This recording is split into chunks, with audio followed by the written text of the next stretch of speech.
اعوذ باللہ من الشیطان الرجیم بسم اللہ الرحمن الرحیم الحمد للہ الذی نور قلوب العارفین بنور معرفتہ واثبت فؤاد انبیائہ واولیائہ بقصص الانبیاء والمرسلین وأكمل إيمان المسلمين والمؤمنين بولاية علي أمير المؤمنين عليه السلام.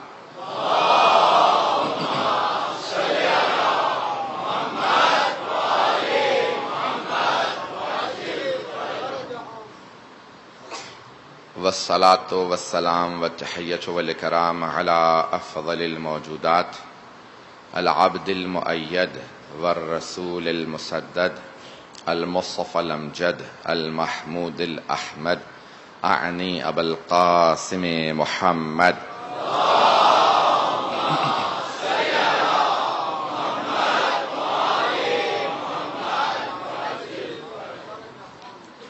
وعلى روحه ونفسه وسهره ووصيه سید الاتقیاء والاصفیاء مولا الموالی امام المتقین علی بن ابی طالب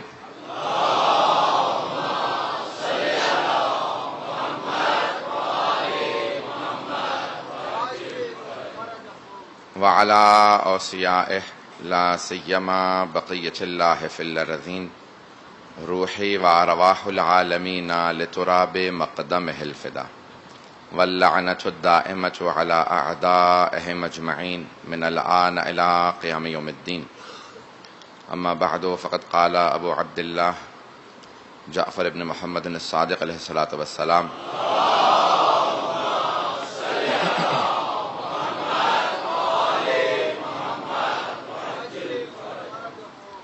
اعرف العقل وجنده والجہل وجندہ تہتدوا. صلوات علی محمد وعلی محمد.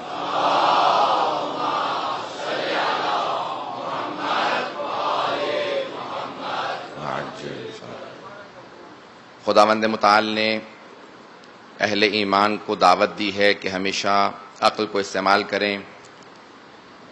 ہمارے ائمہ علیہم السلام نے ہمیشہ درس دیا کہ یاد رکھو کبھی بھی دلیل سے بات کرنے کو ترک نہ کرنا، ہمیشہ بات کرنا تو دلیل کے ذریعے بات کرنا، عقل کے ذریعے بات کرنا. نحن عبید الدلیل، ہم لوگ دلیل کے بندے ہیں، کبھی بھی بغیر دلیل کے بات کو تسلیم نہیں کرتے. اور ہمیں یقین ہے کہ ائمہ علیہم السلام جو کچھ ہمیں سبق دیتے ہیں وہ پیغمبر اسلام اور خداوند متعال کا دیا ہوا سبق ہم تک پہنچاتے ہیں، اور کبھی بھی ایسا نہیں ہوتا کہ وہ کوئی اور ایسی بات کریں کہ جو وحی الہی کے خلاف ہو. ہمیں یقین ہوتا ہے کہ جو ائمہ نے کہہ دیا وہی اللہ کا فرمان ہے. قرآن میں نہ ہو لیکن وہ کبھی بھی اپنے پاس سے کچھ نہیں کہتے. تو اب یہ کل ہم نے ایک حدیث پیش کی تھی، اس کی مزید تشریح کے لیے بات کو آگے بڑھاؤں گا کہ بعض اوقات اگر گناہ بڑھنے لگتے ہیں تو اللہ کی طرف سے نشانیاں بڑھنے لگتی ہیں. میں نے کل 4 گناہوں کو بتایا تھا. تو آیا لوگوں کی وجہ سے یا اللہ کی طرف سے نشانیاں آتی ہیں، جیسے سیلاب ہے یا قحط ہے یا زلزلہ ہے یا کافروں کا مسلمانوں پہ مسلط ہونا، جانوروں کا مویشیوں کا مرنا، آیا خدا کی طرف سے ہے یا بندے کچھ ایسا کرتے ہیں؟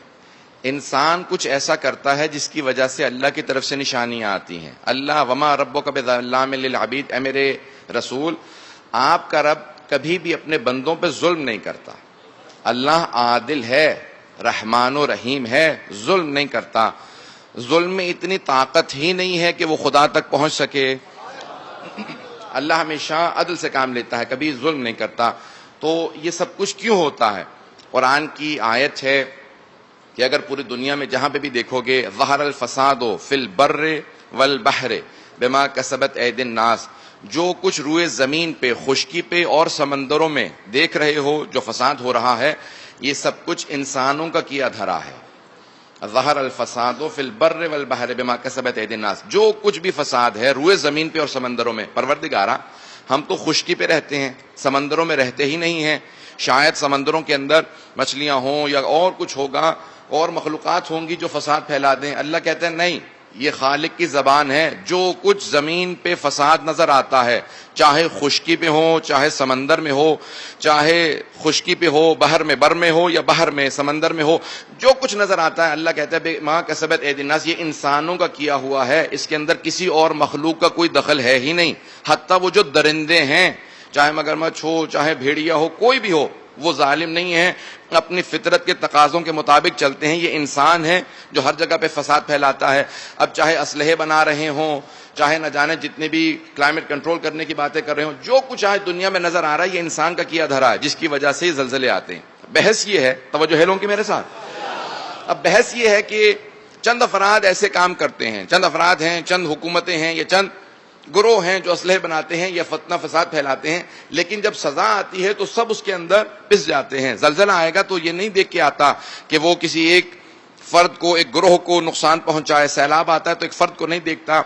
تو یہ آیا جو بے گناہ ہیں وہ کیوں محروم رہتے ہیں؟ جناب نوح نے یہی سوال کیا، پروردگارا جو گنہگار ہیں سیلاب میں بہہ جائیں گے، مجھے سمجھ میں آ رہا ہے، لیکن یہ جو بے گناہ ہیں یہ کیوں بہہ جائیں گے؟ تو اللہ نے جواب دیا، نوح یہ جو بے گناہ تھے انہوں نے ان گنہگاروں کو روکا کیوں نہیں ہے؟ اگر یہ انہیں روکتے تو وہ گناہ کر نہیں سکتے تھے، ان کا روکنا کام تھا. عزیزان گرامی، لیکن اگر کوئی بے گناہ مارا جائے گا تو وہ کیونکہ مظلوم مارا گیا ہے، اللہ سبحانہ و تعالیٰ اسے جنت میں جگہ دے گا. یہ اس کی عدالت ہے، یہ اس کا کرم ہے. لیکن کبھی ایسا نہیں ہوتا. میں ایک سادہ سی مثال دے رہا ہوں، مجھے مجمع کی توجہ چاہیے. میں نے ایک علمی، میں نے کہا نا بحث کو شروع کر رکھا ہے، اگر یہاں پہ جتنی بھی سڑک پہ یہاں وہاں روشنیاں ہیں، چند نادان افراد آئیں، چند ظالم آئیں، چند دہشت گرد آئیں، ساری کی ساری روشنی جتنی بھی لائٹیں ہیں سب توڑنے لگیں، پتھر مارنے لگیں، وہ دو چار افراد صرف محروم نہیں ہوں گے روشنی سے، جتنے افراد یہاں موجود ہیں سب روشنی سے محروم ہو جائیں گے اگر بات پہنچ جائے. کبھی ایسا نہیں ہوتا کہ چند افراد جنہوں نے لائٹیں توڑی ہیں وہی روشنی سے محروم رہے، سبھی محروم ہو جاتے ہیں. میں اس سے بہت بالا تر ایک بات کہنا چاہ رہا ہوں. عزیزان گرامی، ائمہ علیہ السلام کو جو شہید کرنے والے تھے، قاتل تھے، یزید جیسے افراد تھے، مارا انہوں نے، لیکن آج سب کے سب محروم ہیں. اسی لیے اللہ کہتا ہے جو امام کو قتل کر دے وہ بحد شرک، وہ شرک کی حد تک ہے، وہ کبھی معاف نہیں ہوگا. امام کے قاتل کی توبہ قبول نہیں ہوتی، کیونکہ وہ صرف خود محروم نہیں رہا، اس نے ساری مخلوقات کو امام سے محروم کیا. وہ بحد شرک، وہ شرک کی حد تک ہے، اسے کبھی بھی توبہ قبول نہیں ہوگی. تو عزیزان گرامی، دنیا کے اندر جہاں ظلم ہو رہا ہے، افراد کی خاموش بیٹھنے کی وجہ سے بعض اوقات ظلم بڑھتا ہے. ظلم کے خلاف آواز بلند کرتے رہنا بہت ضروری ہے. تو اس لیے بہت سے افراد ظلم کرتے ہیں، بہت سی حکومتیں ہیں، بہت سے ظالم ہیں جو ظلم کرتے ہیں، لیکن محروم سب رہتے ہیں. اس سے زیادہ باریکیوں میں نہیں جانا چاہتا، میں اپنی موضوع کو آگے بڑھانا چاہتا ہوں. تو امام نے فرمایا عقل کو پہچانو، اس کے لشکر کو، اس کی فوج کو پہچانو، اور جہالت کو پہچانو، اس کے لشکر کو، اس کی فوج کو پہچانو، تہتدوا، ہدایت پا جاؤ گے. ہم نے بات کو آگے بڑھاتے ہوئے اب یہاں تک پہنچے ہیں، والعدل وضدہ الجور. مولا فرماتے ہیں کہ عقل کے لشکریوں میں سے، فوجیوں میں سے ایک فوجی کا نام ہے عدل، عدالت، اور جہالت کے فوجیوں میں سے ایک فوجی کا نام ہے جور، یعنی ظلم. اب میں آج آپ کے سامنے عدالت اور ظلم سے متعلق کچھ باتیں پیش کروں گا، پھر اگلے مرحلے کو آگے بڑھاؤں گا. تو عدل، تعریف علماء نے یہ کی ہے کہ عدل کی تعریف کیا ہے؟ وضع الشیء فی محلہ، کسی شے کو اس کی جگہ رکھنا، یہ عدالت ہے. نہیں، اس کی مجھے وضاحت کرنی پڑے گی، میں ایسے آگے نہیں بڑھوں گا جب تک کہ سارا مجمع میرے ساتھ نہ ہو. جب تک کہ کسی شے کو اس کی جگہ پہ نہ رکھا جائے یہ عدل نہیں ہے. عدل میں اور انصاف میں فرق ہے. دونوں عربی کے لفظ ہیں، عدل بھی، عدالت بھی، اور انصاف بھی. انصاف نصف سے ہے، اور عدل جو ہے مولا فرماتے ہیں شے کو اس کی جگہ پہ رکھنا. کسی شے پہ دو افراد کا اختلاف ہو جائے، آپ دونوں میں تقسیم کر دیں، یہ انصاف ہے، عدل نہیں ہے. لیکن عدالت یہ ہے کہ جو مستحق ہے، جو حق رکھتا ہے، اسی کو اس کا حق دیا جائے، اسے عدالت کہا جاتا ہے. ہم 1400 سال پہ سارے عالم اسلام غیر مسلموں سے اسی بات پہ اختلاف کرتے ہیں. عدالت یہ ہے جس کا حق بنتا ہے اسی کو دیا جائے. اگر بات پہنچ گئی. عدالت یہ ہے کہ جو مستحق ہو، جس کا حق ہو، اس کو دے دیا جائے۔ کئی مرتبہ ہم مصلحتوں کا شکار ہو جاتے ہیں، کئی مرتبہ دیکھتے ہیں کہ حق اس کا بنتا ہے، اولاد میں اختلاف ہوگا، ماں باپ کو مصلحت سے کام نہیں لینا چاہیے، کہہ دینا چاہیے حق اس کا بنتا ہے۔ عزیزان گرامی، عدالت اجتماعی کے لیے آیا ہے اسلام، یعنی ہر معاشرے میں فرد عادل بن جائے، ہر انسان منصف ہو، عادل ہو، اسلام اس لیے آیا۔ آئیں ذرا میں چند مثالیں پیش کروں۔ جب پیغمبر اسلام آئے مدینے میں، حکومت اسلامی قائم کی، اور جب مسلمان ہو گئے سب کے سب افراد، تو رسول اسلام نے مسجد بنائی اور بتایا یہ نمازوں کے وقت ہیں، نماز پہ آ جایا کرو، اپنی دکانوں کو چھوڑ دیا کرو۔ مکے سے ایک آدمی تجارت کے لیے مدینے پہنچا، اور جیسے ہی وہاں پہنچا تو ظہر کا وقت تھا، اس نے آنے کے بعد دیکھا ساری دکانیں سجی ہوئی ہیں، سامان موجود ہے، لیکن نہ کوئی دکاندار ہے نہ خریدار ہے۔ تو اس نے ایک مرتبہ آواز دی کہ مجھے لوگ نظر نہیں آ رہے ہیں، یہ اس وقت بازار میں واقع لوگ نہیں ہیں۔ دوسری مرتبہ آواز دی، تیسری مرتبہ اس مشرک تاجر نے جملہ کہا، کیا اس شہر میں سب لوگ مر گئے ہیں کیا؟ پھر بھی کوئی جواب نہیں آیا۔ کچھ ہی دیر بعد دیکھنے لگا کہ ایک جگہ سے سب لوگ باہر آ رہے ہیں۔ کیا بات ہے، اتنا شور کیوں مچا رہے ہو؟ کہ یہ جگہ کیا ہے؟ کہ ہم لوگ سب کے سب تاجر ہیں، دکاندار ہیں۔ کہ یہ جگہ کیا ہے؟ کہ اس کا نام مسجد النبوی ہے۔ کہ آپ لوگ کیوں گئے تھے؟ کہ ظہر کا وقت ہو گیا تھا۔ کہ دکانوں کو سجا چھوڑ کے چلے گئے؟ کہ ہم لوگ سب مسلمان ہو گئے ہیں، عدالت اجتماعی اپنا لی ہے، محمد کا راج ہے، عدالت عام ہے۔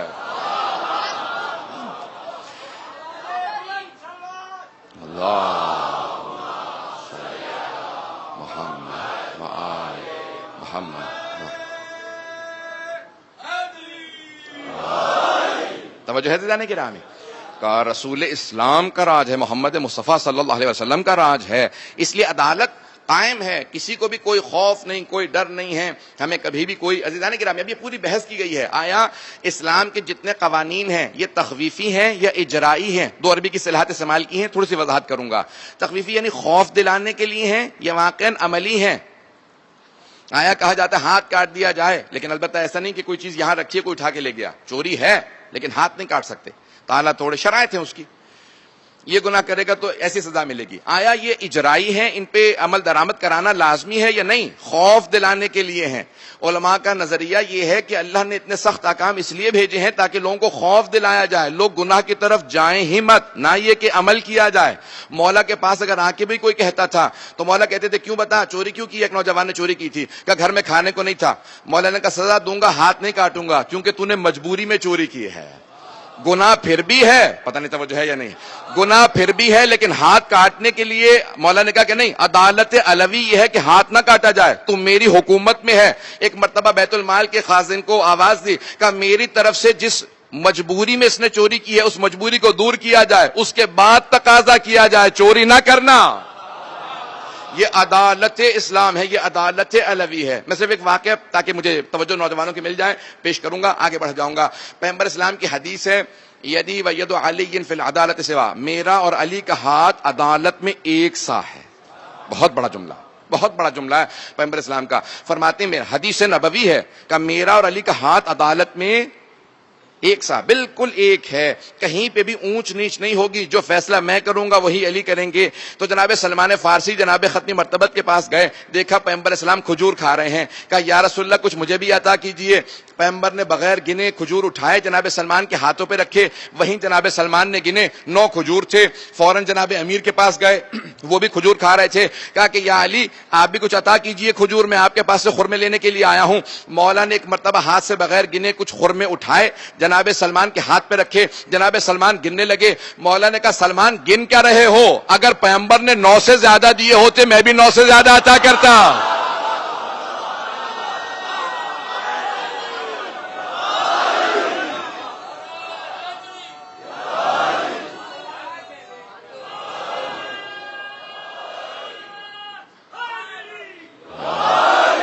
توجہ فرماتے ہیں جانے کے نام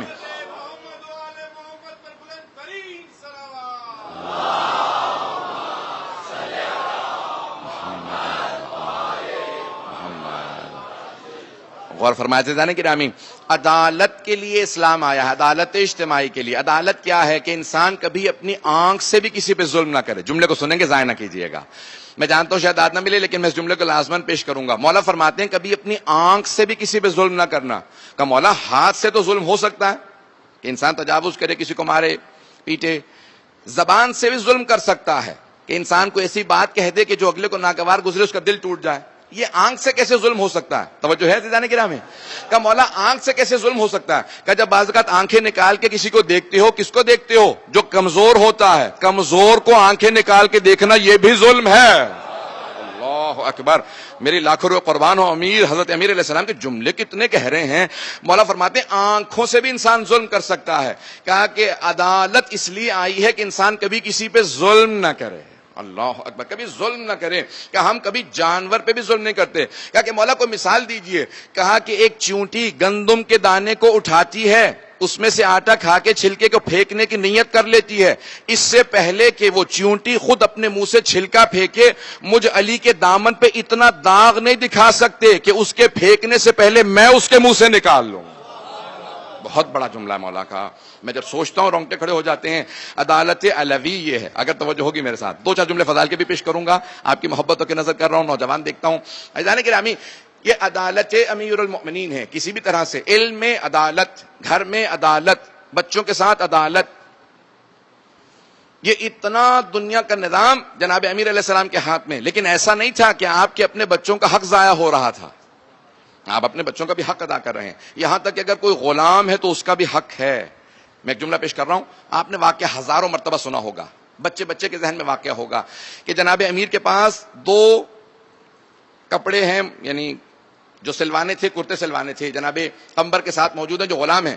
درزی سے کہا کہ دو کرتے سی دو, ایک میرے لیے دوسرا میرے غلام کے لیے.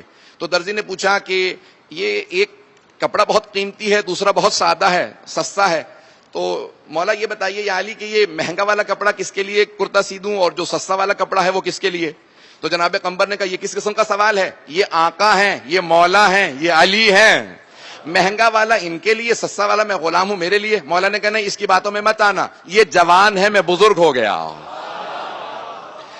کہ جو مہنگا والا کپڑا ہے اس جوان کے لیے سی دو, جو سستا والا کپڑا ہے مجھ بوڑھے کے لیے سی دو. عزیزان گرامی, وہ درزی ایک مرتبہ رونے لگا. کہ کائنات میں نے ایسا امام نہیں دیکھا, ایسا پیشوا نہیں دیکھا جو خود حکومت چلا رہا ہو, سادہ لباس پہنتا ہو. غلام نے کہا تو جانتا نہیں یہ آزاد کر چکے ہیں, میں نے خود بندگی کو نہیں چھوڑا ہے.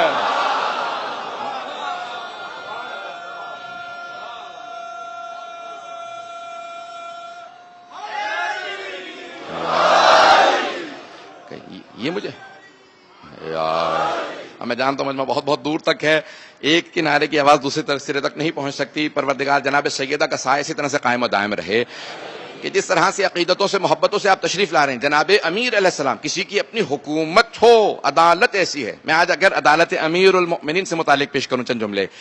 عزیزان گرامی, یہاں تک جناب امیر علیہ السلام کی عدالت ہے کہ اگر بعض افراد نے کہا کہ کہیں سے ہماری سفارش ہو جائے, اور سفارش بھی کس سے کہی؟ جناب عمار یاسر. میں اس دن پیش کر چکا ہوں جناب عمار کا مقام کیا ہے. جناب عمار یاسر سے کہا, نام لیے بغیر صرف واقعہ اشارہ کروں گا. دو افراد پہنچے, مولا کی اپنی ظاہری حکومت ہے, خلافت ہے.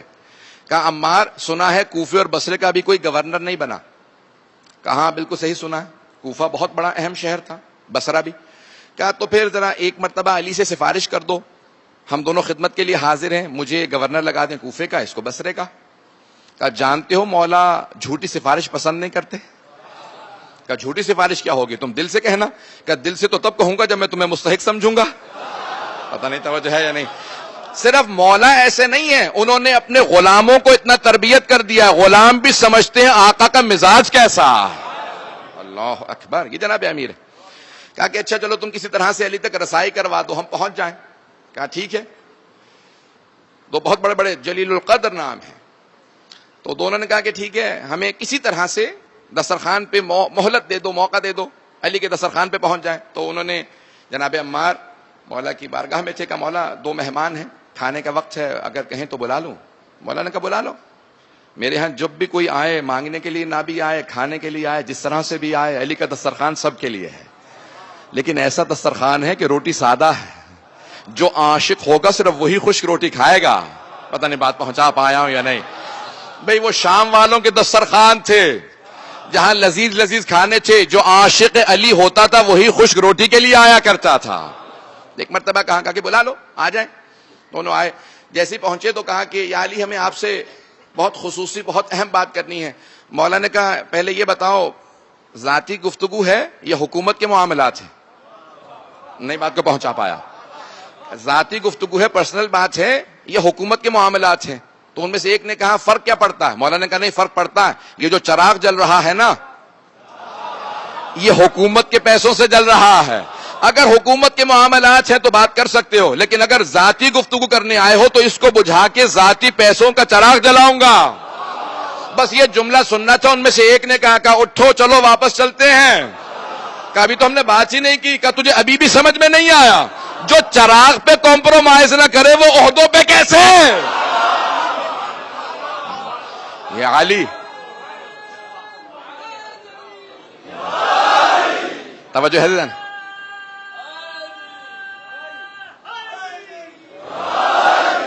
توجہ ہے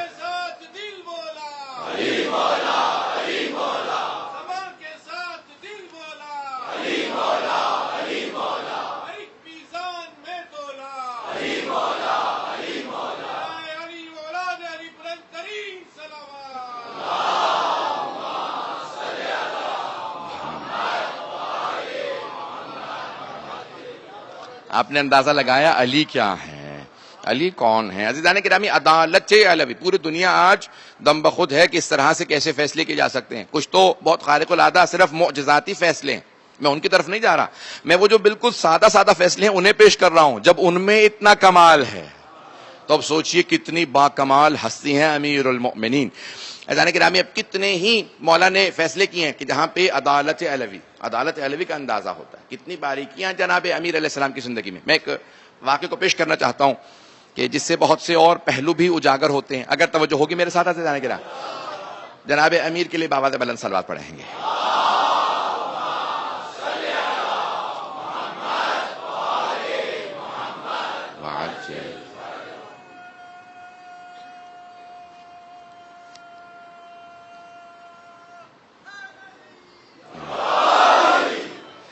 عزیزان گرامی, بعض اوقات سوچتے ہیں لوگ کہ مولا خشک روٹی کیوں کھاتے تھے؟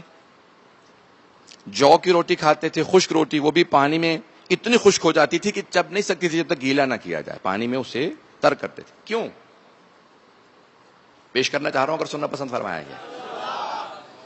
اب کئی ذہن میں سوالات آتے ہیں نا کہ مولا اتنی سخت زندگی گزارتے تھے, جگہ جگہ آپ کی پوشاک میں ابا قبا پہنتے تھے, جیسے آج یہ بنی ہاشم کا لباس ہے امامہ ابا قبا, اس لیے ہمارے علماء پہنتے ہیں. جناب امیر ابا قبا پہنتے تھے, ایک پٹکا باندھتے تھے, اور لباس میں جگہ جگہ پیوند تھے. یہاں تک کہ خود جناب عبداللہ ابن عباس جو آپ کے چچا کے بیٹے ہیں نا, حضرت عبداللہ عباس چچا تھے, تو جب انہوں نے کہا کہ مولا آپ یہاں بیٹھ کے اپنے جوتے کو گانٹ رہے ہیں اور وہاں پورا مدینہ جمع ہو گیا ہے آپ کی بیعت کے لیے, جسے بیعت پہ بیعت لینے میں جلدی نہ ہو اپنا جوتا درست کرنے کے مقابلے میں. مولا سارا مدینہ جمع ہو چکا ہے, سب بیعت کرنا چاہتے ہیں, آپ یہاں بیٹھ کے جوتا گانٹ رہے ہیں, باہر آئیے مولا تشریف لائیے. تو کہا کہ ایک سوال ہے, یہ اپنا عباس, عبداللہ نہیں کہا, ان کا نام نہیں لیا, چچا سے پکارا, اپنے چچا سے نسبت دے کے بلایا, یہ اپنا عباس, یعنی بتا رہے ہیں کہ میں آپ کے باپ کی وجہ سے احترام کرتا ہوں, میرے چچا ہیں جو پیغمبر پہ جان چھڑکتے تھے, مجھ پہ بھی اپنی جان قربان کرتے تھے. کہ یہ اپنا عباس, اے عباس کے بیٹے ذرا مجھے بتاؤ کہ میرے اس جوتے کی قیمت کیا ہوگی؟ کہ مولا اگر گستاخی نہ ہو, جوتا آپ کا نہ ہوتا تو میں کہتا بازار میں لے جائیں, کوئی ایک کوڑی کا بھی نہیں لے گا, اتنے پیوند لگے ہیں, اتنی مرتبہ آپ اس کو سی چکے ہیں کہ اس کی قیمت کچھ نہیں ہے. کہ اب سنو, جب تم نے بتا دیا نا کہ قیمت بازار میں کیا ہے, اب میری نگاہوں میں, میری ہی نہیں میری اولاد کی نگاہوں میں, میری اولاد ہی نہیں میرے شیعوں کی نگاہوں میں اس جوتے کی قیمت زیادہ ہے اور یہ دنیا کی قیمت کم ہے. میں کہوں گا مولا آپ نے بالکل درست فرمایا, شیعوں کی نگاہ میں علی کے جوتے کی قیمت زیادہ ہے. کیونکہ مولا فرماتے ہیں کہ یہ دنیا میرے لیے کوئی ارزش نہیں رکھتی, عدالت ضروری ہے. میں اگر آؤں گا بھی تو عدالت, عدل و انصاف قائم کروں گا. بہت مشکل کام تھا لوگوں کے لیے سمجھنا. جس واقعے کو پیش کرنا چاہ رہا ہوں کہ جب ایک مرتبہ کوئی سوالات لے کے آئے, واقعہ پیش کر رہا ہوں اشارہ کرتے ہوئے, اور میں آگے بڑھ جاؤں گا, تفصیل میں نہیں جا سکتا. میرے بہت سے برادران جہاں جہاں پہ بھی سن رہے ہوں گے اس کو غور سے سنیں گے. کچھ سوالات لے کے لوگ آئے اور آنے کے بعد کہا کہ بھئی یہ سوالات کے جوابات چاہیے. جب جوابات نہیں ملے کہیں سے بھی تو کہا کہ معاذ اللہ یہ دین جھوٹا ہے اور معاذ اللہ پیغمبر اسلام دین حق نہیں لے کے آئے تھے. تو فوراً جناب سلمان نے کہا خبردار, پیغمبر اسلام کی توہین نہ کرنا, وہ عادل رسول تھے, صادق نبی تھے, امین تھے, میرے ساتھ چلو. دروازے پہ آئے, دستک دی. جناب سیدہ نے کہا سلمان کیا بات ہے؟ وہ جو آنے والے آئے تھے نا انہوں نے فوراً کہا بغیر دیکھے اندر سے خاتون نام لے کے بتا رہی ہیں دروازے پہ کون ہے؟ پتہ نہیں توجہ ہے یا نہیں ہے. بغیر دیکھے کوئی خاتون اندر سے کہے سلمان کیا بات ہے، نام لے کے کہا کہ بی بی اسلام پہ وقت آن پڑا ہے، ذرا بتائیے جناب امیر کہاں ہے؟ کہا وہ باغ میں کام کرنے کے لیے گئے ہیں، وہیں پہ پہنچو. تو جناب سلمان ان سب کو لے کے آئے، جناب امیر کی بارگاہ میں پہنچے. واقعہ سن رکھا ہے میں نے، کہا صرف نتائج دے رہا ہوں. جیسے پہنچے تو ایک مرتبہ وہ جو ساتھ میں افراد تھے جو زکوٰۃ لے کے آیا تھا روم کے بادشاہ کی، اس نے کہا کہ اتنے بڑے بڑے لوگ، اتنے بڑے بڑے عالم اچھے لباس پہنے ہوئے جواب نہیں دے پائے، جن کے پاؤں میں گارا لگا ہے، جو کھیتی باڑی کر رہے ہیں، ہاتھ میں گودال ہے، یہ جواب دیں گے میرے سوالوں کے؟ مولا کو دیکھنے کے بعد کہا کہ یہ میرے سوالوں کے جواب دیں گے. مولا سمجھ گئے ذہنیت کیا ہے. امام اسے کہتے ہیں جو دماغ کو پڑھ لے. مولا نے ایک مرتبہ اسے دیکھا، کہا نہیں میں تیرے سوالوں کے جواب نہیں دوں گا، وہ جو سامنے بچہ کھڑا ہے نا وہ تیرے سوالوں کے جواب دے گا. کس کی طرف اشارہ کیا؟ امام حسن مجتبیٰ کھڑے تھے. ایک مرتبہ وہ آگے بڑھا، جناب امام حسن مجتبیٰ کو دیکھا، جناب سلمان سے کہا واقعاً یہ بچہ جس کا چہرہ ہی بہت معصوم سا ہے، اتنا نور ہے، یہ بچہ میرے سوالوں کے جواب دے گا. امام حسن مجتبیٰ کو جلال آیا، آپ نے اس آدمی کو دیکھا، کہا تو سوال پہلے کرتا ہے یا میں جواب پہلے دوں؟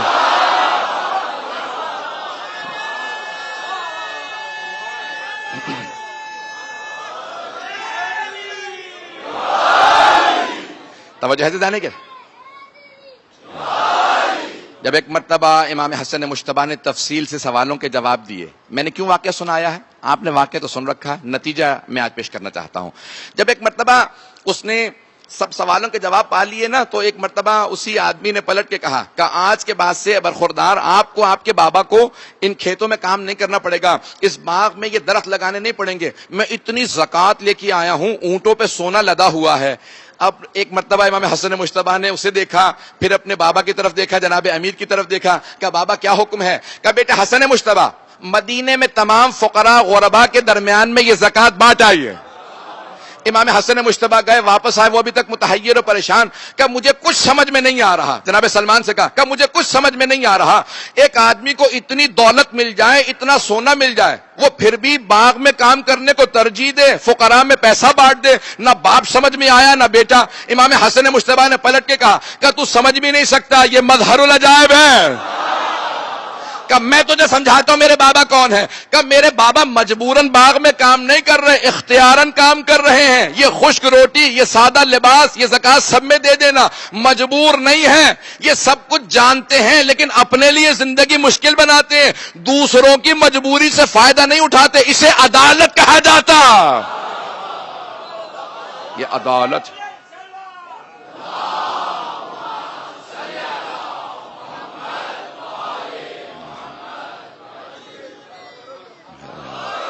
غور فرمائے سے جانے کے راہ میں.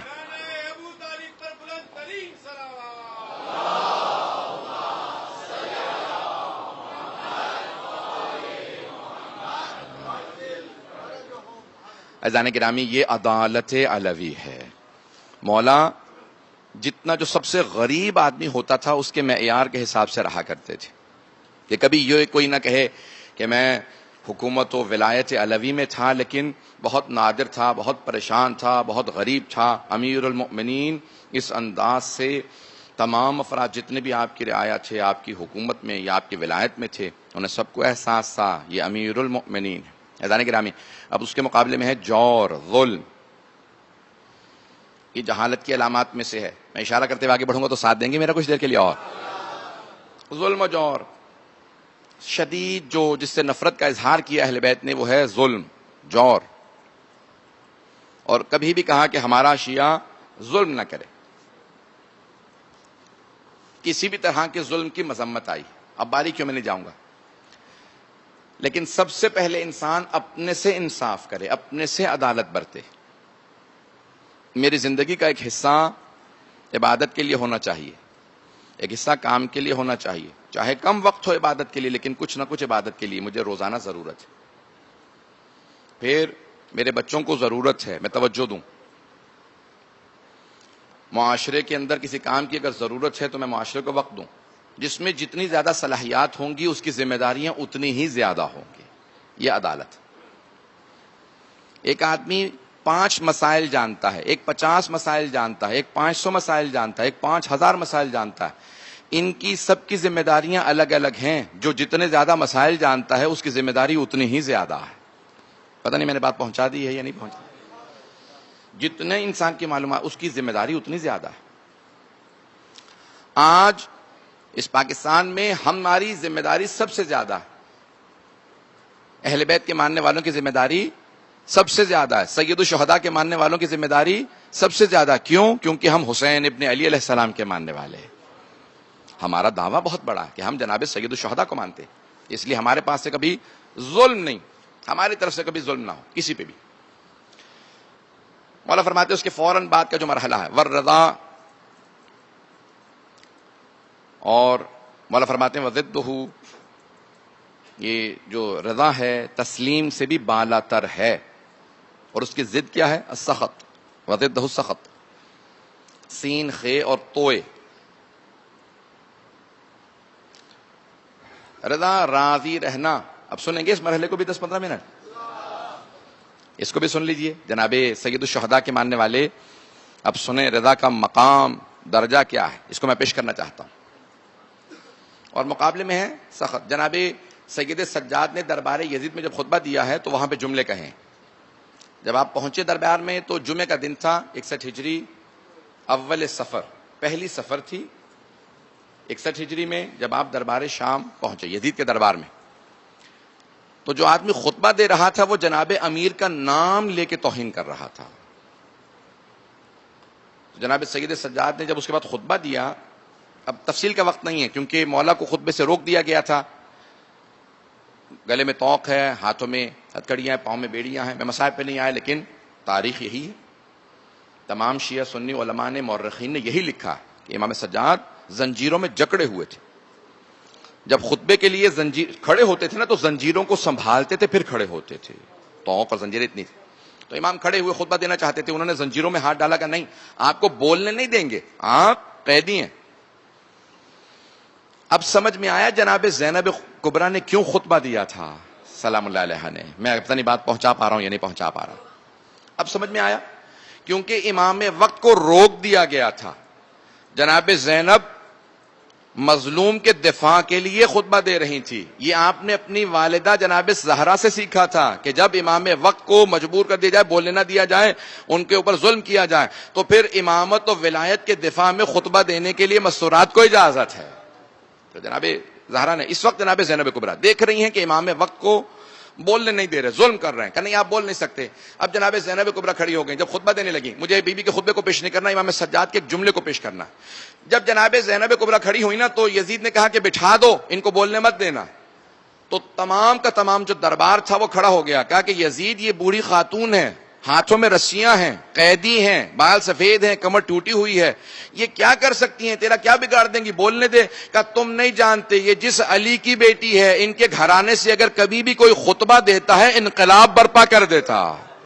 وہ خود سمجھتا تھا اور یہی ہوا. جناب زینب نے خطبہ دیا اور پورا ماحول بدل دیا. جب سب کے سب جناب زینب کی عظمتوں کے قائل ہو گئے، سب رونے لگے بی بی کا خطبہ سننے کے بعد. اس وقت جناب زینب نے جب سب کو منوا لیا نا کہ بی بی سب سے زیادہ باعظمت بی بی ہیں، تو ایک مرتبہ جناب زینب نے امام سجاد کی طرف اشارہ کیا اور کہا قم یا سیدی و مولائے، اے میرے آقا، اے میرے مولا، اے میرے امام، کھڑے ہو جائیے، اب آپ خطبہ دیجئے. اب سارا دربار متوجہ ہوا، مجبور ہوا امام سجاد کو ماننے پہ، انہیں سننے پہ. کیوں؟ کیونکہ جب سب اقرار کر چکے تھے سب سے زیادہ باعظمت یہ بی بی ہے، یہ بہت پاک دامنہ بی بی ہے. اب جب بی بی نے سب کو منوا لیا میں باعظمت ہوں، کہا یہ میرا بھی امام ہے، یہ میرا مولا ہے، یہ میرا آقا ہے، یہ میرا امام ہے. کہ مولا کھڑے ہو جائیے، اے میرے آقا، اے میرے مولا، اے میرے امام، اب آپ خطبہ دیجئے. اس وقت امام سجاد نے ایک مرتبہ جو جملہ کہا، جو جملہ پیش کرنا چاہتا ہوں، مولا نے کہا اشتریتا سخط الخالق برضا المخلوق. جو اس حدیث جو میرا عنوان ہے اس میں بھی یہی جملے آئے ہیں چھٹے امام علیہ السلام کے. چوتھے امام نے وہی جملے کہے. کہا کہ ایھا الخاطب، او خطبہ دینے والے، تو نے مخلوق کو راضی کرنے کے لیے، یزید کو راضی کرنے کے لیے اللہ کو ناراض کیا ہے. علی اللہ کا ولی ہے، تو نے جناب امیر کی توہین کی. مولا نے خطبہ دیا اور کہا کہ تمہیں سمجھ میں نہیں آتا کہ اللہ کی رضایت سب سے زیادہ مقدم ہے. مولا فرماتے ہیں عقل کی جو فوج ہے، لشکر، ان میں سے ایک فوجی کا نام ہے رضا. رضا یعنی اللہ سے راضی رہنا، اللہ کے تمام فیصلوں پہ راضی رہنا. اگر اس کو پیش کروں گا تو میرے برادران سے، میرے بزرگوں سے، میرے بھائیوں سے، میرے بچوں سے درخواست ہے میری کہ ضرور توجہ سے اس کو سنیں گے. راضی رہنا، اس کے قضاء و قدر پہ راضی رہنا بہت بڑا مرحلہ. 2 جملے جناب سیدہ کے فضائل کے بھی پیش کروں گا، مسائل پہ نہیں آیا ہوں، ابھی سنیں گے. راضی رہنا، اللہ کے قضاء و قدر پہ راضی رہنا، یہ بہت بڑی سعادت ہے، بہت بڑی خوش بختی ہے، عقل اور ایمان کی علامت ہے. ایمان و عقل کے لیے راضی رہنا اللہ کے فیصلوں پہ بہت ضروری. اللہ بعض اوقات کوئی بھی فیصلہ کر دے، ناراض نہ ہو، شکوہ شکایت نہ کریں، کیوں ہمارے ہی ساتھ ایسا ہوا، ہمارے ہی گھر میں کیوں چوری، ہمارے ہی بیٹا کیوں دنیا سے گیا، نہ شکایت نہ کریں، راضی رہیں. امام محمد باقر علیہ الصلوۃ والسلام نے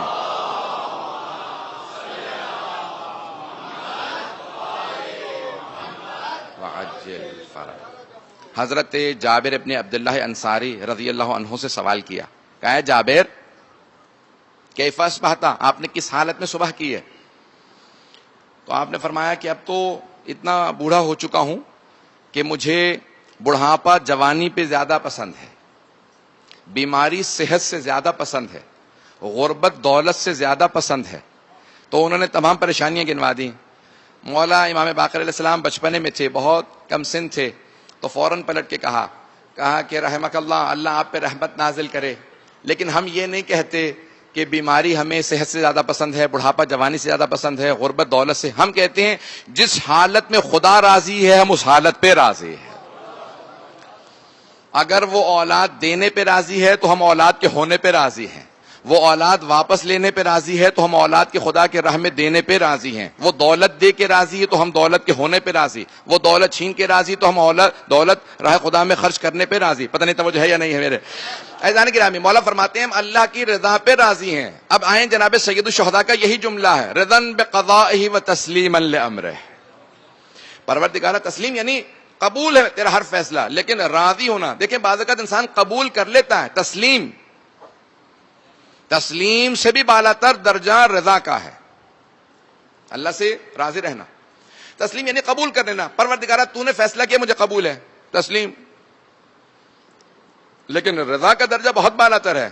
میں صرف تسلیم نہیں کر رہا، قبول نہیں کرتا تیرے فیصلے کو، پروردگارہ میں اس پہ راضی ہوں، میرے دل میں کوئی شکوہ نہیں ہے. اب سوچئے جناب سید الشہداء کا مقام کیا ہے. اتنے ظلم کو دیکھنے کے بعد کہتے ہیں پروردگارہ جب میں ظلم دیکھتا ہوں تو میرا دل ٹوٹ جاتا ہے، لیکن جب میں دیکھتا ہوں نا سب کچھ تیرے سامنے ہو رہا ہے تو میری ہمت باقی رہتی ہے. میں کسی بھی لاشے کو اٹھا سکتا ہوں کہ سب کچھ تیرے سامنے ہو رہا ہے، میں تیرے قضاء و قدر کے فیصلے پہ راضی ہوں. پروردگارہ لاکھوں درود و سلام حسین ابن علی کے وجود مقدس پہ، اس وجود پاک پہ لاکھوں درود و سلام ہو کہ ہر طرح سے راضی. میں بھی مسائل پہ نہیں آیا.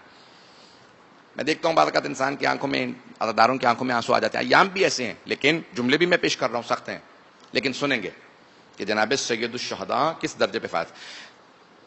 علماء نے درجات پیش کیے ہیں. میں نے کہا تھا جناب سیدہ سے متعلق جملہ پیش کرنا چاہتا ہوں. حدیث نبوی ہے، پیغمبر اسلام نے فرمایا، اور شیعہ سنی تمام علماء نے اس پہ اتفاق رائے کا اظہار کیا. میں 2 بزرگ اہل سنت کے بہت بڑے بڑے علماء ہیں، ان دونوں کا ذکر کروں گا جنہوں نے کہا ہے کہ حدیث صحیح السند ہے، یعنی اس میں کوئی شک نہیں کہ پیغمبر نے یہ حدیث فرمائی ہے. ہماری کتابوں میں بھی ہے، ہمارے بھائیوں کی تمام عالم اسلام کی تمام کتابوں میں، چاہے اہل حدیث ہوں، اہل سنت ہوں، چاہے تقلید کے قائل ہوں نہ ہو، جتنے ادیان، جتنے بھی مکاتب فکر ہیں اسلام میں، سب نے کہا ہے. امام المشککین امام فخر الدین رازی جنہوں نے بے انتہا تشکیک جتنی آیات اہل بیت کی شان میں آئی ہیں، انہوں نے کوئی نہ کوئی گنجائش نکالی ہے کہ نہیں اس میں اہل بیت کے لیے ایک قول ہے لیکن اوروں کے لیے بھی قول ہے. انہوں نے بھی کہا یہ حدیث صحیح السند ہے، اس میں کوئی شک نہیں کہ پیغمبر اسلام نے فرمایا. اور رأس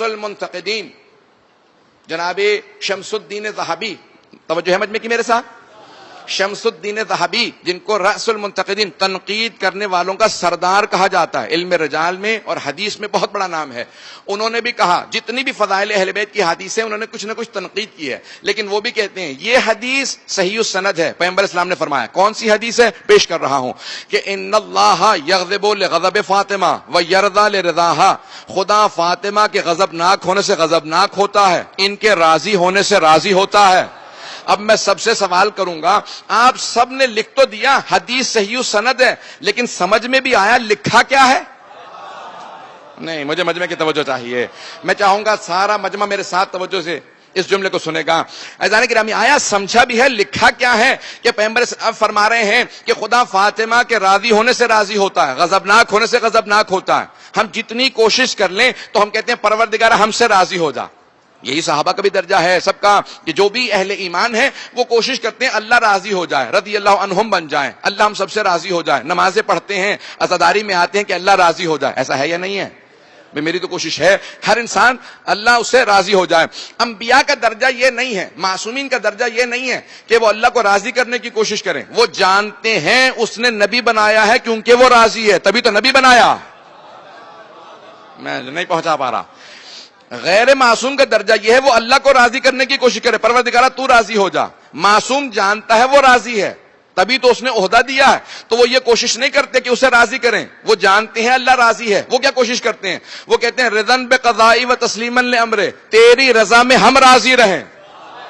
وہ یہ کوشش کرتے ہیں جو اللہ فیصلہ کر دے اس پہ راضی رہیں۔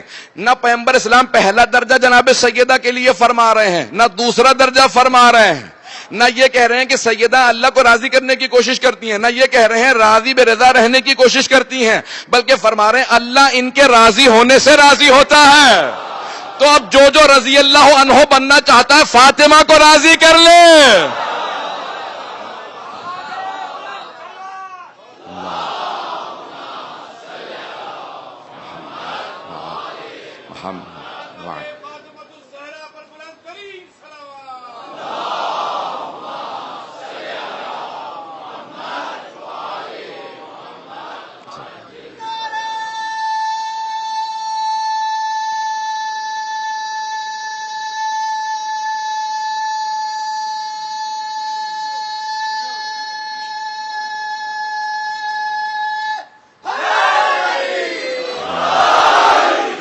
غور فرما رہے جانے کے نام یہ جناب سیدہ کا رتبہ ہے۔ عزاداری میں کیوں آتے ہیں؟ امام حسین کا پرسہ دینے آتے ہیں، ایسا ہے یا نہیں؟ پرسہ امام حسین، لیکن کسے پرسہ دینے آتے ہیں؟ اس ماں کو جس نے بہت زیادہ زحمتیں کرنے کے بعد پالا ہے۔ سب نے جملہ یہی لکھا ہے نا کہ جناب سیدہ کی بس ایک ہی آواز آتی تھی، پروردگارہ گواہ رہنا میں نے چکیاں پیس کے پالا ہے۔ آج میں سوچ رہا تھا کہ مصائب کے ایک پہلو کو پیش کرنا چاہ رہا ہوں، کل پیش کرنا چاہتا تھا لیکن میں نے کہا آج اس پہلو کو پیش کرنا چاہتا ہوں۔ جناب سید الشہداء کا کربلا میں آنا کیسے وارد ہوئے؟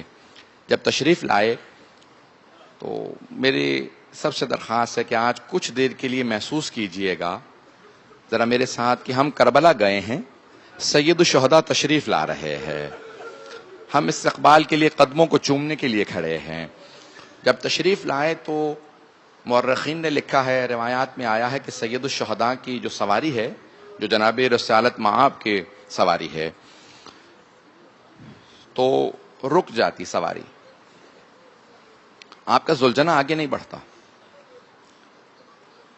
آپ جانتے ہیں یہ عام سواری نہیں ہے، یہ میرے نانا کی سواری ہے، یہ میرے بابا کی سواری ہے، نانا نے مجھے یہ تحفے میں دیا۔ 3 برس کے تھے نا، جامع ترمذی میں امام ترمذی نے، اہل سنت کے بڑے بڑے علماء نے لکھا ہے سید الشہداء 3 برس کے تھے کہ یہ گھوڑا صحن میں بندھا ہوا تھا مسجد کے، تو جناب سید الشہداء نے کہا نانا میں آپ کے اس گھوڑے پہ سوار ہونا چاہتا ہوں، تو آپ نے کہا یہ سواری نہیں دیتا میرے لخت جگر، آپ ابھی بہت چھوٹے ہیں۔ کہا نہیں نانا میں سوار ہونا چاہتا ہوں۔ صحابہ دیکھ رہے ہیں کہ یہ کون حسین ہے جو جناب رسالت مآب سے کہہ رہا ہے کہ مجھے جانا ہے۔ اب دیکھنا شروع کیا، پیغمبر نے گود میں لیا، چومنا شروع کیا اور اپنے ہاتھوں سے اس ذوالجناح پہ سوار کیا، اور سوار کرنے کے بعد پھر پیچھے ہٹ گئے اور پیچھے ہٹے، اتنا دور گئے کہ دیکھ کے مسکرانے لگے۔ صحابہ دیکھ رہے ہیں، اتنا مسکرائے پیغمبر اسلام کے دندان مبارک نظر آنے لگے، پھر مسکراتے مسکراتے اتنا روئے کہ آپ کے آنسوؤں سے ریشیں مبارک تر ہو گئی۔ تو صحابہ نے کہا یا رسول اللہ ما یبکی کا یا رسول اللہ، کس بات نے آپ کو اتنا رلا دیا؟ کہا یہی میرا نواسہ ہوگا، یہی گھوڑا ہوگا، لیکن مدینہ نہیں کربلا ہوگا، یہ جب اس سے گرے گا نا اس مرحلے کو سوچ کے مجھے رونا آ رہا ہے۔ تو اب جناب سید الشہداء پہنچے ہیں کربلا، سنیں گے ابھی مصائب کو میں پیش کرنا چاہ رہا ہوں۔ تو عزیزان گرامی جناب سید الشہداء پہنچے کربلا، آپ کی سواری رک جائے۔ ذوالجناح ایک مرتبہ آپ نے سوال کیا اس سرزمین کا نام کیا ہے؟ تو ایک مرتبہ جناب سید الشہداء بتانا چاہتے ہیں دیکھو میری سواری کو بھی احساس ہے ہم کہاں آ گئے ہیں۔ ایک مرتبہ سوال کہ زمین کا نام کیا ہے؟ کسی نے کہا اس سرزمین کو نینوا کہا جاتا ہے۔ آپ نے کہا کوئی اور بھی نام ہوگا؟ نینوا نہیں، کوئی اور نام بھی بتاؤ۔ تو ایک آدمی نے کہا غازریہ ہے۔ مولانا نے کہا نہیں یہ بھی کافی نہیں ہے، نام بتاتے رہے۔ ایک آدمی نے 9ویں نمبر پہ ایک آدمی نے کہا اسی زمین کا نام ایک نام کرب و بلا بھی ہے، کربن و بلا، کرب اور بلا، جہاں بڑے بڑے انبیاء آ کے لرزے ہیں، یہ وہی سرزمین ہے کہ جہاں بہت بڑی بڑی بلائیں نازل ہوئی ہیں، لوگ یہاں آ کے پریشان ہو جاتے ہیں۔ تو مولا نے ایک مرتبہ کہا انا للہ و انا الیہ راجعون۔ بس اتنے میں جناب ام کلثوم نے فوراً حضرت عباس کو آواز دی، کہا عباس ذرا میرے بھائی حسین سے کہنا اس سرزمین سے کوچ کر جائیں، میرا یہاں دل نہیں لگ رہا، میرا جیسے کلیجہ سا پھٹ رہا ہے، نہ جانے کیسی کیفیت ہے، بار بار رونا سا آ رہا ہے۔ عباس ذرا بھیا سے کہو کہ یہاں پہ نہ رکیں، مجھے بہت زیادہ رونا آ رہا ہے۔ تو ایک مرتبہ جناب سید الشہداء نے کہا کہ عباس یہی وہ سرزمین ہے جہاں علی اکبر کی برچھی لگے گی، یہی وہ سرزمین ہے جہاں ہمارا خون بہایا جائے گا۔ تو اب جب جناب عباس سے بتایا تو ایک مرتبہ کہا خیموں کو نصب کر دیا جائے۔ اب تفصیل میں نہیں جا رہا، جناب سید الشہداء نے کہا کہ خیمے نصب کر دیے جائیں، خیمے نصب کر دیے گئے۔ اتنے میں جناب سید الشہداء نے کہا عباس جن لوگوں کی یہ زمین ہے ذرا ان کو دعوت دو، کہو کہ نواسہ رسول حسین نے بلایا ہے۔ تو جناب عباس نے کہا ذرا بنی اسد کو بلاؤ جن کی زمین ہے۔ بنی اسد آئے، جب آئے نا بنی اسد تو جا کے دیکھا، جناب عباس نے کہا نواسہ رسول حسین ابن علی آئے ہیں، آپ سے ملنا چاہتے ہیں۔ خیمے میں آئے بنی اسد، زمین پہ بیٹھے، امام کے ہاتھ چومتے جاتے ہیں۔ کہا فرزند رسول آپ نے کیسے یاد فرمایا؟ کہا یہ زمین آپ لوگوں کی ہے؟ کہا ہاں یہ زمین ہماری ہے۔ کہا قیمت کیا ہوگی اس کی؟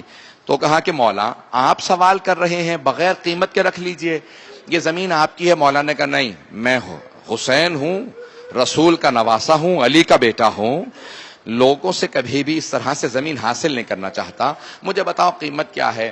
تو انہوں نے الظاہر 5000 دینار قیمت بتائی۔ مولا نے کہا میں 20,000 دے رہا ہوں قیمت کا۔ نہیں مولا وہ 5,000 کافی ہیں؟ کہا نہیں یہ 20,000 رکھ لو، یعنی جتنی قیمت بنتی تھی اس سے 4 گنا قیمت ادا کی۔ کہا یہ قیمت میں نے دے دی، اب یہ زمین بھی تمہیں ہبہ کر رہا ہوں، زمین دوبارہ واپس ہبہ کر رہا ہوں، ہدیے میں تمہیں واپس کر رہا ہوں۔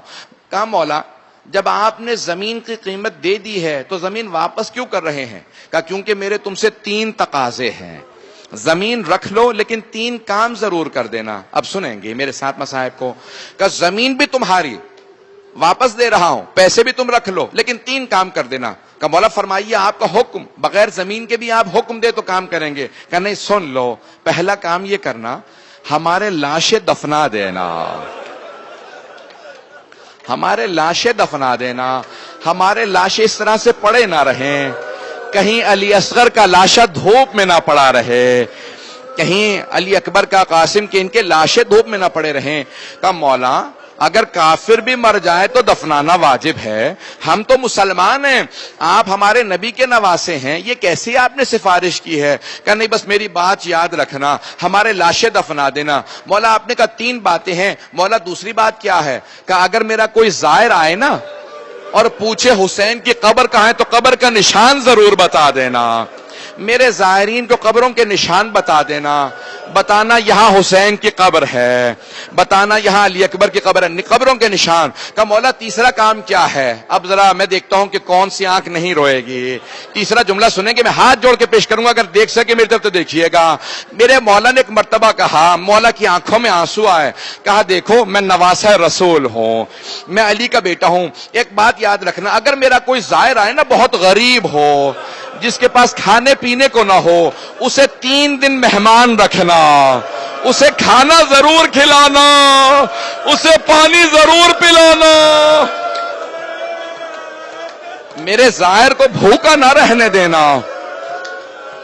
یہ زمین میں نے واپس کر دی بس میرے ظاہرین کو. مولا نے 3 ہی دن کیوں کہا؟ کہ مولا نے فرمایا 3 دن اسے مہمان رکھنا. پھر ایک مرتبہ کہا کہ دیکھو میں نواسہ رسول ہوں, میں کہہ رہا ہوں تم سے کہ جاؤ ذرا اپنی مستورات کو بھیج دو, مستورات سے کہنا برقعے لے کے آئیں. ساری بنی اسد گھروں میں واپس گئے کہ امام حسین نے بلایا ہے. ساری بیبیاں آئیں, سروں پہ برقعے لے رکھے. کہ آقا آپ نے بلایا ہے؟ کہ جانتی ہو میں کون ہوں؟ سب بیبیوں نے کہا کہ مولا آپ بتائیے. کہ میں زہرا کا لال ہوں, میں زہرا کا بیٹا ہوں. کہ بس ایک بات کہنا چاہتا ہوں, اگر تمہارے مرد کسی وجہ سے ہمارے لاشیں نہ دفنائیں تو تم پانی بھرنے کے بہانے سے آنا, ایک ایک مٹھی خاک ہمارے لاشوں پہ ڈال دینا, ہمارے لاشوں پہ خاک ڈال دینا, ہمارے لاشیں دھوپ میں نہ پڑے رہیں, دھوپ میں لاشیں نہ پڑے رہیں. کہا ایک مرتبہ بیویاں سب رونے لگی کہ مولا آپ نے اتنی بڑی بات کہہ دی, کیسے ہو سکتا ہے, آپ زہرا کے بیٹے ہیں, آپ کا لاشا پڑا رہے. کہا کہ نہیں کوئی بات نہیں, اے بیویوں چلی جاؤ, ذرا اپنے بچوں کو بھیج دو. اتنے میں بچے آئے. کہا جانتے ہو میں کون ہوں؟ میں سکینہ کا بابا ہوں, میں رقیہ کا بابا ہوں. ایک مرتبہ کہا بچوں اگر تمہارے ماں باپ ہمیں نہ دفنائیں تو ایک ایک مٹھی خاک کھیلتے ہوئے آنا, لاشوں پہ خاک ڈال کے چلے جانا, ہمارے لاشیں دھوپ میں نہ پڑے رہے. مولا نے اتنی بار کہا ہمارے لاشیں دھوپ میں نہ پڑے رہے. اگر میری طرف دیکھیں گے, تیسرا دن آیا, بنی اسد کی خواتین باہر پانی بھرنے گئیں, کسی بیوی کے رونے کی آواز آ رہی تھی, ہائے میرے چکیا پیس کے پالا تھا, ہائے میرا لال دھوپ میں لاشا پڑا رہا.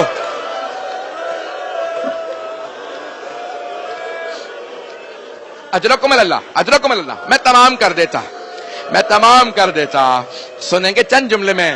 آج میں سوچ رہا تھا امام زمانہ کی زیارت نہیہ کے چند جملے پیش کروں گا. قسم ہو آپ کو, کوئی بھی, میرا آپ سے وعدہ ہے, جو گھر جائے گا نا اگر ان جملوں کو سوچے گا روئے گا ضرور. سنیں گے امام زمانہ نے کیسے سلام کیا.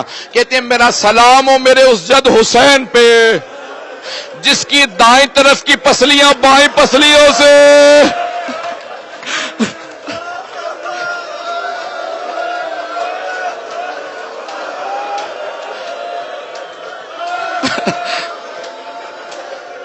مولا کہتے ہیں میرا سلام ہو میرے جد حسین پہ جن کی دائیں طرف کی پسلیاں بائیں طرف کی پسلیوں سے مل گئیں. سنیں گے, میں ہاتھ جوڑ کے کہہ رہا ہوں, سنیں گے. ابھی آپ بڑا گریا کریں گے. پھر مولا کہتے ہیں زیارت نہیہ میں میرا سلام ہو میرے اس جد کی سفید داڑھی پہ جو خون سے سرخ ہو گئی تھی. میرا سلام ہو میرے جد کے کٹے ہوئے گلے پہ. پھر فرماتے ہیں میرا سلام ہو اس سر پہ جو نیزے پہ بلند تھا.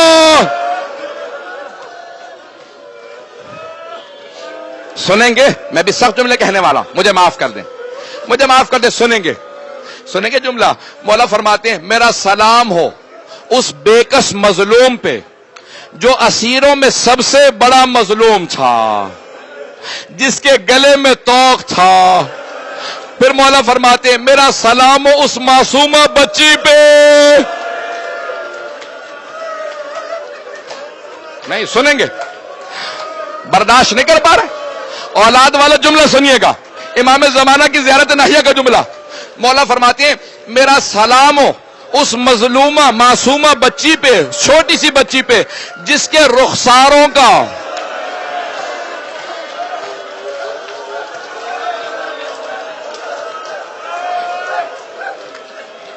انہیں پکڑیں گے. امام زمانہ کہتے ہیں میرا سلام ہو اس معصومہ بچی پہ جس کے رخساروں کا رنگ کربلا سے کوفہ, کوفہ سے شام کے سفر میں مسلسل بدلتا رہتا تھا. کبھی سرخ ہو جاتا تھا, کبھی رنگ نیلا ہو جاتا تھا. نہ جانے کتنے تماچے لگے, بچی کے رخساروں کا رنگ بدلتا رہا. آپ برداشت نہیں کر پا رہے, میں نے ختم کر دیا. الا لعنت اللہ علی القوم الظالمین.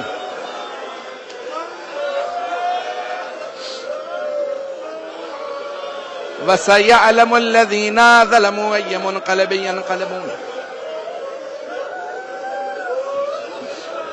میں نے اب مجھے اپنی آواز خود بھی نہیں آ رہی ہے. میں نے جو سب سے سخت جملہ تھا نا وہ نہیں پڑھا.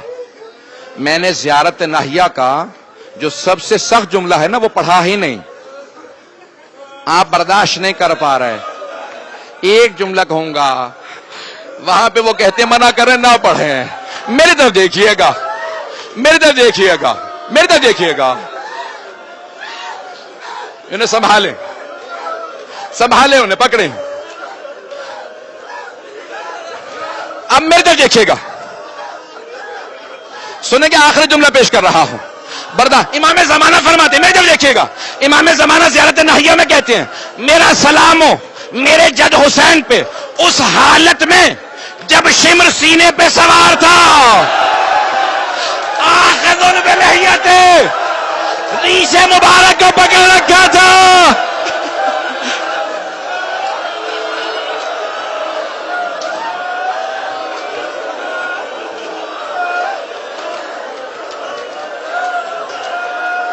نہیں پڑھتا. ماتم حسین